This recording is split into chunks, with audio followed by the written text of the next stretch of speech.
"You think I killed him, don't you?" she said, as her hands trembled, and her eyes, those pale blue eyes I once swore were incapable of kindness, were fixed on my father's photograph on the wall. "Did you?" I asked. She smiled, a broken, painful smile as she left the room. When my dad, Michael Hendricks, remarried, it was only 8 months after Mom's funeral. I was 16, angry, and sure that every woman who smiled at him was trying to replace the one person who could never be replaced. Her name was Elaine Carter, a nurse from Portland with calm brown hair and a softness that felt almost rehearsed.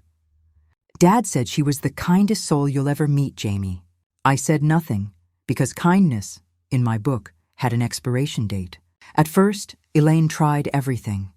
Cooking pancakes, leaving small sticky notes on my mirror that said, "Good luck on your test," and giving me rides to school in her old blue Subaru.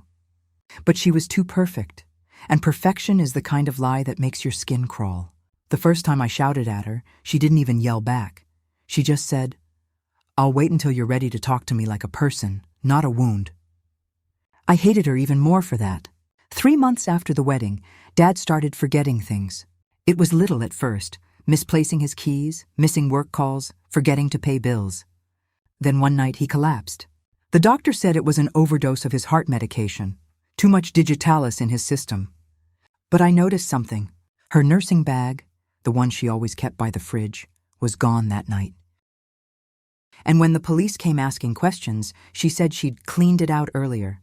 Dad recovered barely, and I told Detective Hall that my stepmother might have done something. He looked at me with pity. "You've been through a lot, kid," he said. "Grief can make you see monsters." But I wasn't grieving. I was suspicious.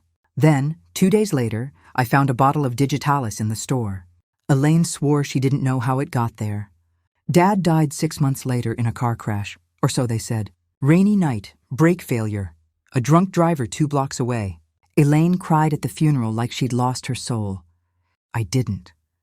I stood there watching her clutch his photo, mascara streaking down her cheeks, and felt nothing but cold certainty.